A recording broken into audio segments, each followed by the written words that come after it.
report came out. TMZ reports that Lori Loughlin's daughter, Olivia, was spotted partying with her fellow YouTuber influencers just days after her mother pleaded not guilty to conspiracy charges related to the college admissions scandal. With us now to discuss, criminal defense and litigation attorney, former prosecutor Alex Little. Alex, good to see you.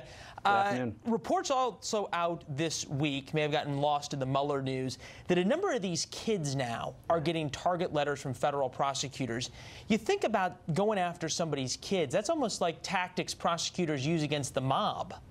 Yeah, this is a really aggressive tactic. So what a target letter is, it means the prosecutors have sent a letter and said, we think you've committed a crime. We're giving you some notification of that, and we want you to talk to us about next steps. That may be cooperating with the government, it may be an indictment, but you don't see this in most criminal cases in federal court. I mean, this really seems to be pitting the kids against the parents at some point and holding the parents hostage. If you don't plead guilty, we're going after your kids. Does that signify the prosecutors have perhaps a weak case?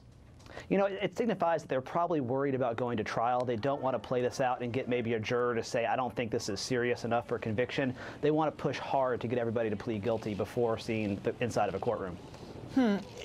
If this does go to the inside of a courtroom, do prosecutors have an issue with the argument that, look, people make donations all the time to try to get their kids in? How is it if you have $6 million for an art building, you're a philanthropist, you give $600,000 to the crew coach, you're a felon? Yeah, you know, it's one thing, like, if you go to a nice restaurant, you don't really want to go see what's going on in the kitchen. And I think private universities, like the ones that are named here, don't really want the public to see what goes on in those back rooms around admissions. Does that come out? Can all of a sudden defense attorneys go after each one of these universities and say, all right, what percentage of people whose parents gave over X get in, et cetera? Oh, 100%. If I'm a defense attorney, I'm going straight for the jugular, and I'm getting those universities to tell me everything about that college admissions process, because the idea is these defendants have somehow perverted that or tricked the university. If I'm a defense attorney, I say, wait a minute, university, you know much more than you're letting on. Ooh, that could get uncomfortable at times and interesting as well. All right, if you were a defense attorney, would you want to take this to trial? Because at least some of these parents seem to be digging in.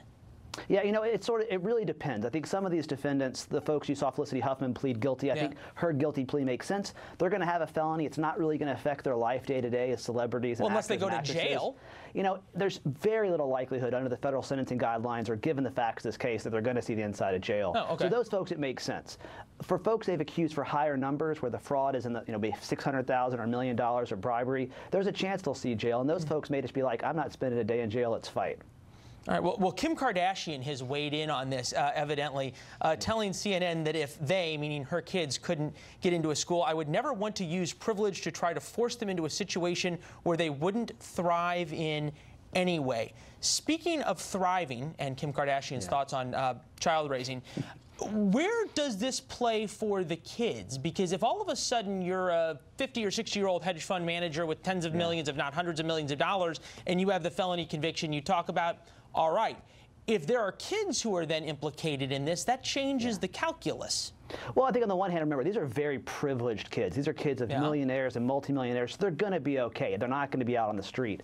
But it absolutely puts pressure on them in a way which I don't think is commiserate with sort of, what they did in terms of wrongdoing. You've dealt with a lot of prosecutors, and is this just doubling down, or do they think they have something different here? What's happening? No, I think it's doubling down. I think it's also a sense of like, gosh, these people really did something wrong, and we're gonna punish them for it. There's that sort of true believer sense in some prosecutors' offices, but they are going for the jugular. It's what they've been trained to do, and it's what they're doing here. For sure. All right, Alex Little with us. We'll follow the case and have you back to talk about it. Thanks so much, my friend. Thank you. Good to see you.